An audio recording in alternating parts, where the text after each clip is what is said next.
Milo Thatch. Coming from Disney's Atlantis, this man is very skillful within the languages of the world. He uses the Shepherd's Journal to successfully find the lost city of Atlantis with his merry crew of misfits of engineers and special occupationalists.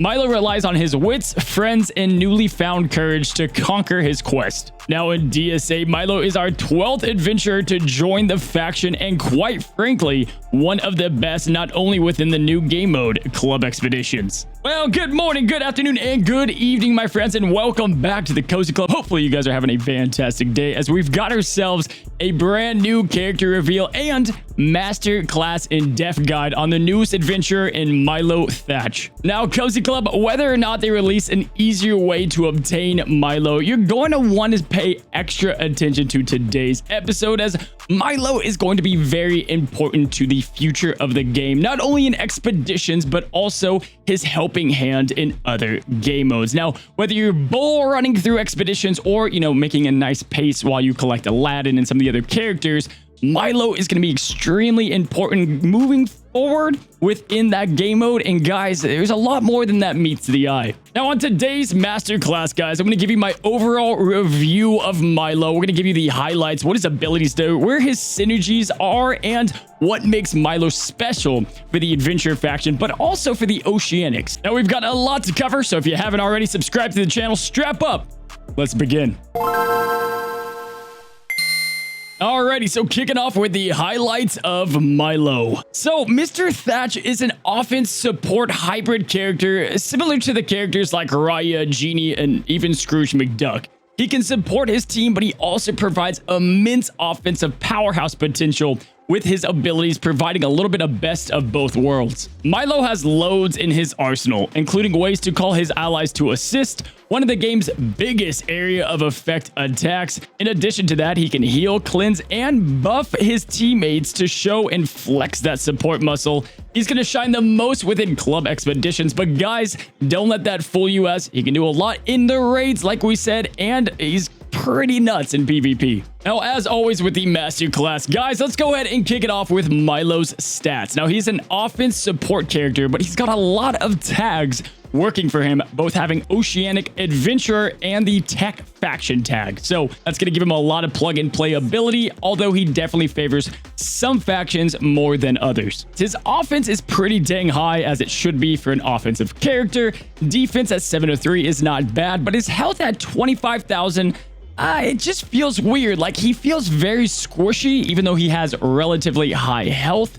Now, as far as the other stats, nothing to really, go crazy about, but he does have decently high speed, great potency, which you won't use all too much, and his precision at 44%. Now, the reason I say you won't see his potency all too much is not a lot of harmful effect inflicting, but his precision will aid it nicely within his massive area of effect ability. Now, let this be said, we haven't truly seen the power of what this little skinny guy has to offer because his main reliability is in Club Expeditions, which the battles aren't all too tough right now. And then also he's got extreme synergy with his fellow Atlantean in Kita. Now, Kita and him are going to have one of the best duoships within the game, and some of how these abilities are written could be insane, but we have no idea what Kita has to offer. So we're gonna have to wait and see there. Now, he's got some great abilities. However, I do want to make note that really the way that his cooldowns work and the way that his entire kit works and his overall existence on the battlefield, you're gonna primarily be relying on just one of these for PvP, while instead relying on all of them within Club Expeditions and a couple within the raids. Let's go ahead and kick it off with his basic, Boiler Boink. Now, you're going to want him to use this basic as much as possible through assisting of other teammates, even though he can't call to assist. And we'll get to that here in a moment. But Boiler Boink can do some decent damage, but the best part about it is obviously its ability to call not only Kita once she comes in, but also other adventurers to assist on the ability. Now, the reason why this is so spicy is that Milo can give himself and one of those teammates that he calls to assist a guaranteed crit. Now, this is obviously insane for Proxima, Frank the Tank, even Moana, which is why I like him in an Oceanic team. And again, we'll get to that in a moment. Now, we don't know the true power of this, like Kita. It depends how crazy her basic attack is. But even though it's only a 60% chance to call, guys, he's going to have tactics a good amount of the time, both through his own little passives and also through Lily being on the team. At this point, I'm convinced I sound like a broken record, guys. I'm telling you, every single update, the Oceanics, they just benefit a little bit more. Moana, again, is a winner in this update because getting an assist to call Moana, it's just awesome, right? Because of that guaranteed crit. You know the paddle smacking is going to come to play, and Milo fits in great with those Maui-led Moana teams. Now, I see Kita being much more of a healer than Milo, but Milo does have a healing ability in Atlantean Healing. Now, this ability, you're not going to use all too much. However, it's going to be great within the raid. Now, when you do use this ability, you're going to go ahead and heal a good amount of damage. You're going to cleanse up to 2 harmful effects. Again, a little more synergy with adventurers. But on top of that, you get a little bit extra support, giving both haste or offense up to those teammates, giving like a mini power up to a crashing wave or to one of your hard-hitting AoE characters, maybe even Milo himself. Now, again, in club expeditions, it can be a little bit better as he shines more there. You're going to be giving 25% extra turn meter to both Milo and the teammate, which is where this starts to shine. But again, with the difficulty or lack thereof within club expeditions, you don't have to worry too much about using Milo within the game mode yet. But as the stages get harder, I think this is going to be a very vital ability, and his entire kit is going to be vital within the expedition. Now, like I said before, do not let this man's very, very skinny stature, 95-pound appearance fool you. This man with Martag Barrage could be an absolute Arnold Schwarzenegger when it comes to damage within the game. Right up there with Burn Them Out, the arrow attack with Namari, or maybe Maleficent's Dragon. This is one of those abilities that call the enemy to absolutely have to target Milo first, or else he's going to decimate the battlefield. Milo is an extreme threat early on in the battles, and then as time dwindles, his threat is going to dwindle a little with it. This bad boy is going to hit 5,000 damage maxed out, dealing 30% more damage per charge on Milo. Remember, he's in that tech faction. However, forget trying to save up charges. You're going to want to unleash hell very early with this ability, because old Milo here is going to be able to dish up to 150% bonus damage on the enemies that have above 80% health. So obviously those shield-led teams are going to be a little bit more of a threat to Milo because they go through shields then health. This guy's insane. Now, another reason you want to just use Martag Barrage right away, guys, is that Milo has the chance to get the ability again, sometimes his next turn. And that is because of the way, so many characters grant magic these days, but Milo is going to give himself magic for this ability, okay, per charge on him. And there's ways that he'll get charges, and that's going to be by using any of his abilities, and we'll get to that with his passive.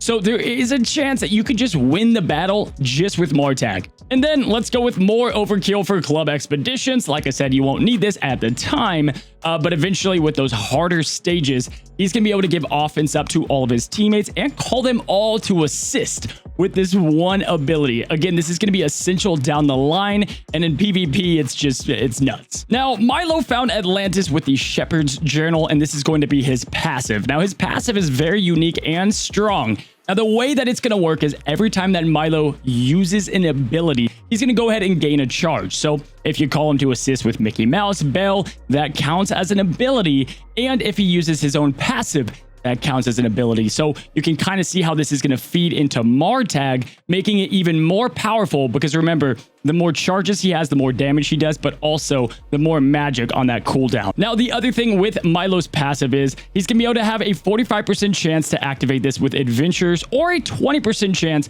on their turn just starting with no other qualifications. When that ally starts their turn, they can be cleansed of a harmful effect via this passive. They can be granted tactics for up to 2 turns, speed meter for both them and Milo, and they can be called to assist against the lowest health enemy. Which lastly brings us to his leadership. I'm loving that they have more and more leaderships coming with the new characters: discovery, teamwork, and adventure, all with exclamation points. Now, with Milo's leadership, it's pretty club expedition focused, outside of everything but the Delta upgrade. You can use it a little bit within the raids, like maybe the Lava Titan, as all teammates are going to start the battle with continuous healing, which I have a feeling is going to lead into Kita's kits. I'm almost certain there that there's going to be something to do with continuous healing. So be on the lookout for those that can, supply that. But in club expeditions, everybody is going to gain 25% bonus offense. Now, Kita and adventurers are going to gain 40% extra offense. That's enough to nuke anything, any of those bosses. It's insane.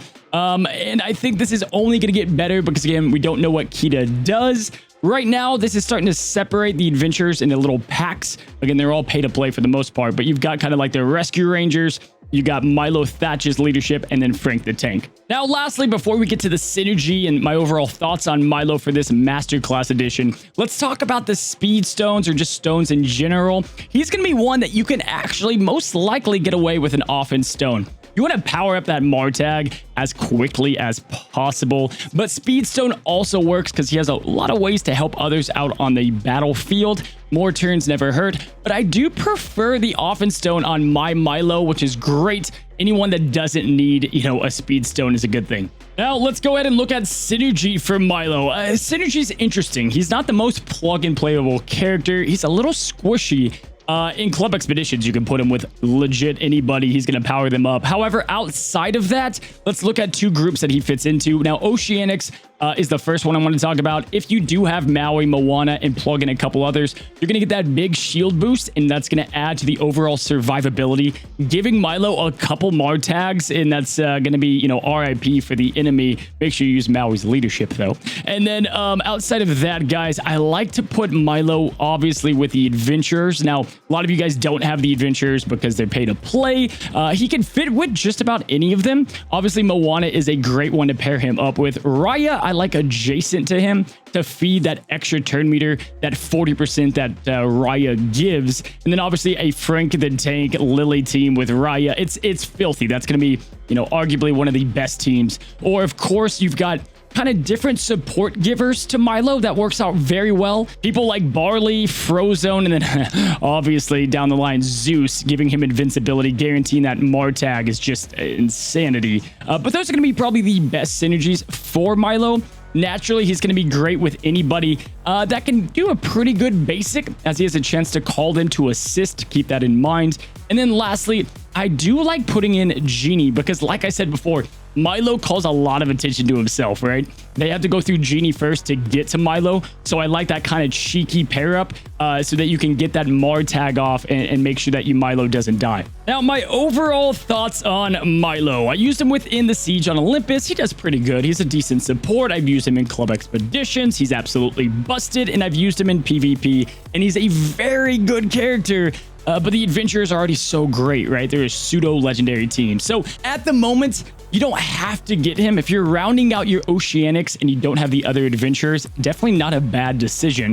You're going to need him in Club Expedition. He's going to add more to your adventure faction. And the Oceanics can surely use another powerhouse on the team.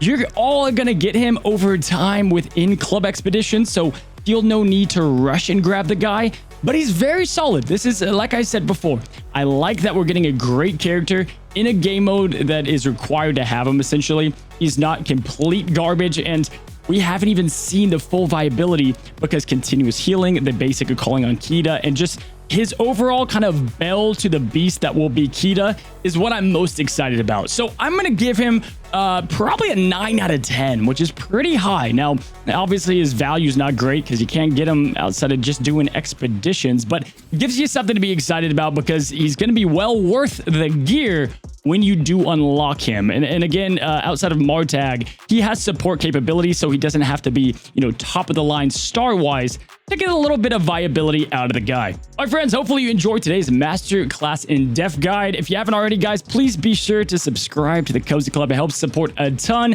And until next time, we got a lot to talk about with the Atlanteans. Are they going to bring more? And a lot of videos coming out this week. Until next time, stay cozy.